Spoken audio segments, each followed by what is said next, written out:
Our next reader, I don't like introducing stand-up comics, but Jim Meyer is a Baltimore-based writer and a stand-up comedian. He has written for The Guardian, Think Progress, Grist, and wrote the weekly Spitballin column for the Baltimore CIty Paper. He has appeared on Comedy Central, the Food Network, Fuel TV, and the CBC. What does CBC stand for? Canadian Broadcasting. Canadian Broadcasting Company. Thank you very much.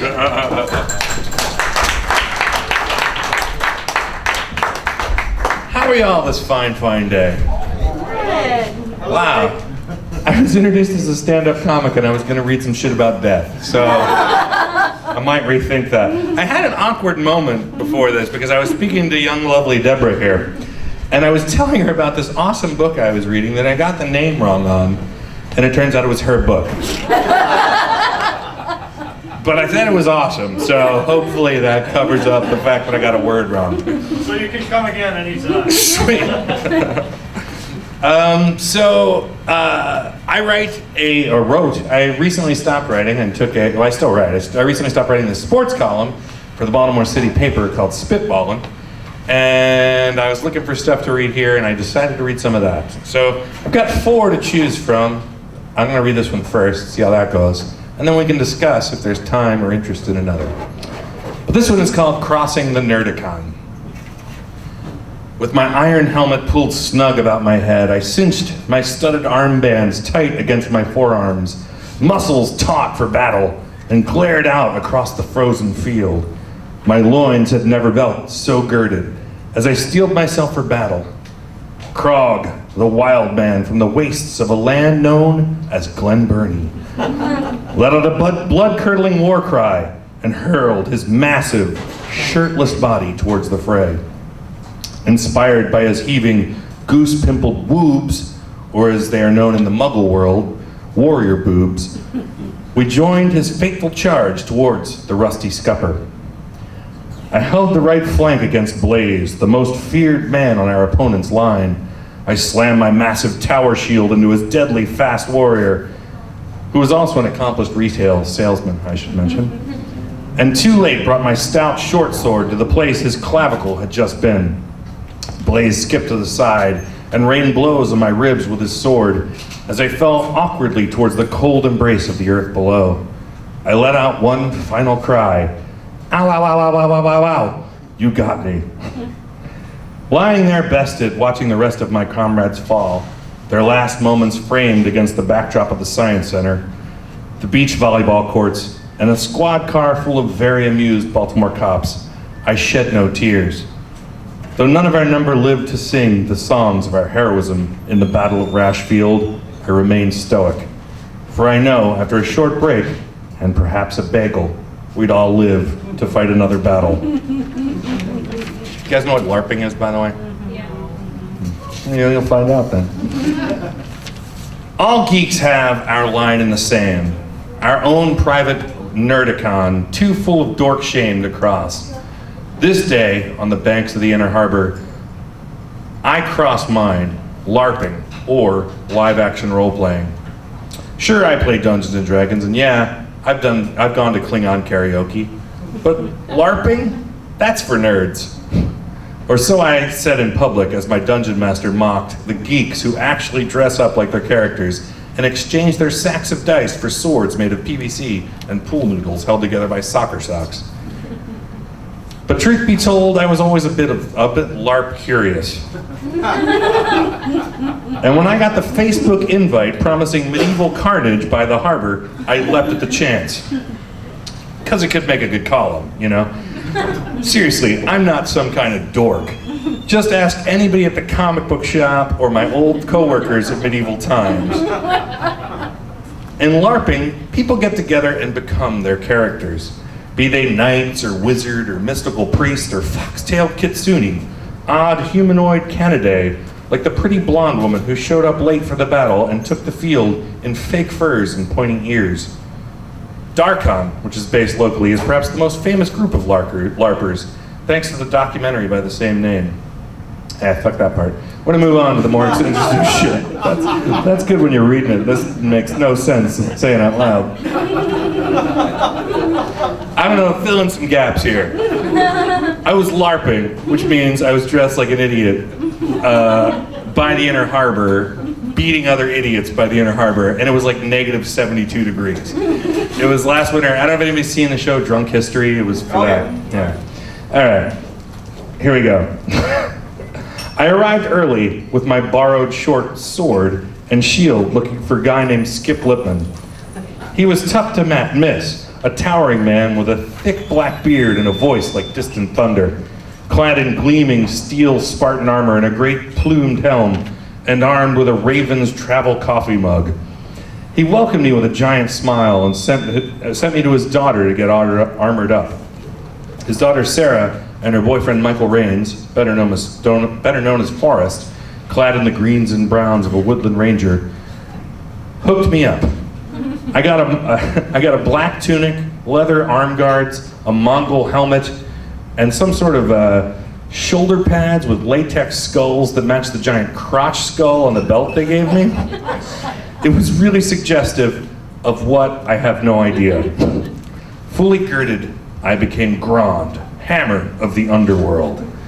Then headed over to the black back of a Mazda to eat donuts with Krog and Gorm.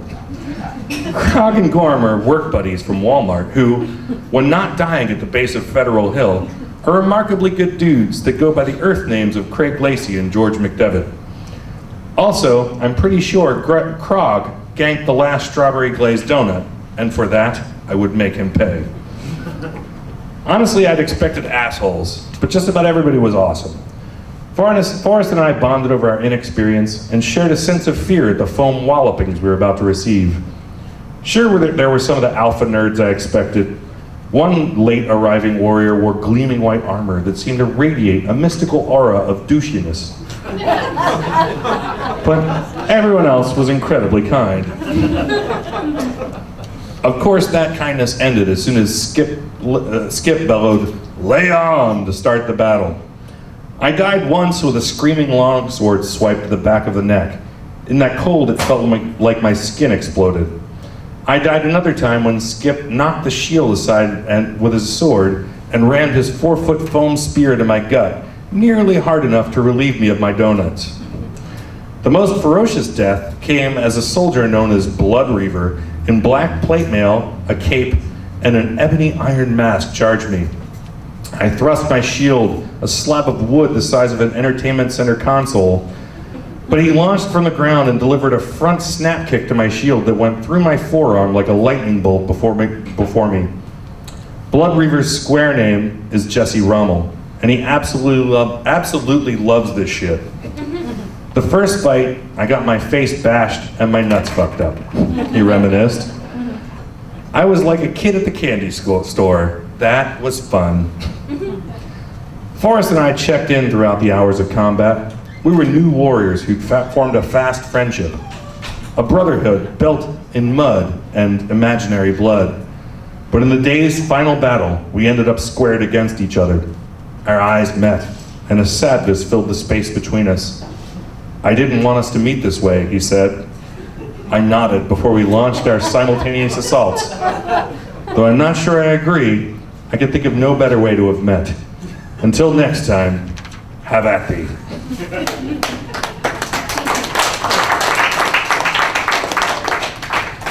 You want a funny one or one about a dead friend?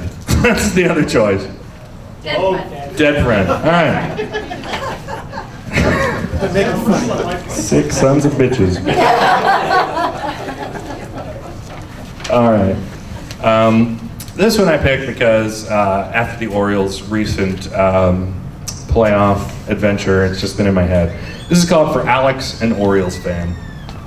My friend Alex was a sports fan. He was a lot of things, many more important, but he was also a sports fan. When we met as kids at St. Mary's College, everyone was a punk rocker or a neo-hippie.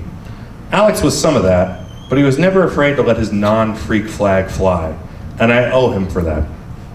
When I got to St. Mary's, I was 17, just a kid, and a sheltered one at that. Alex was an old man by dorm standards, and I loved sitting in the hard wooden chairs in his tiny room, drinking the Bose he was old enough to buy, and listening. My dad died when I was 12, And I got some of the stuff you're supposed to get from a dad, listening to Hawkwind and talking Orioles with Alex. He was probably a genius, and he poured that genius into some strange crannies. There was the Grateful Dead, a passion, I can't bring myself to say music, that I'll never understand. But because of Alex, I respect it. There was the guitar, an instrument he played with sophisticated soul and the deep mind of a mathematician. And there was baseball, a sport he loved so, he created a fantasy 70s baseball game called the Big Hair Disco League. And he was also an occasional Civil War reenactor. He may not have been the perfect father figure, but I'd never have learned the things I learned from him from a perfect dad. All those natty bows became another place for Alex to pour his genius. Even in a world where drinking health center cough syrup from a crystal champagne flute seemed the norm, Alex's drinking worried us. Staying up late enough for breakfast, sharing cans abandoned on desks behind bunks, looking for a little more beer left behind, a vessel to drain to leave a bit of himself in its place. A perfect dad doesn't drink the beer with the cigarette butt still in it. But a perfect dad doesn't stand up in that place the way Alex did. When Alex quit drinking, I felt a displaced sense of pride. Now looking back at the young man, not yet 30, seeing his truth and raising himself from that bottom, I'm awed. The strength he drew, the fight he won, and the life he lived are a singular inspiration to me, and I'm sure to many others. I'd never said it back then when I was just a stupid college kid, but I looked up to Alex. I learned much from him, and I loved him. Even still, a few years after college, we lost touch. He just became stories, you know? The time on the beach when the diver walked out of the river, or riding the Ocean City buses till the 24-hour passes expired. A ghost shaman who appeared whenever Eddie Murray turned up on the TV or the Grateful Dead poured out of a jukebox. Then, 5 or 6 years ago, the internet happened. Facebook brought back the past, and Alex and I started talking again. Despite moving from Maryland to Syracuse, New York, Alex was still a big O's fan. And at first, that's what we talked about. Tonight's loss, the Orioles were doing a lot of that back then. The pitching they needed, the hitting they don't have, and why we still bother to watch. Those back and forths in the wee hours when we both should have been asleep helped me put my heart back into the game. Without those conversations, I wouldn't be writing this column. Last June, not long after I started writing Spitballin, that was the name of the column, I got a message from Alex.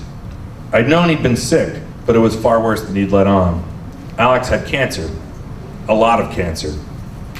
Kristen, Alex's wife, created a Facebook page where we could follow their life with his disease, where we could share a piece of their joys and their hopes, their sadnesses and their struggle.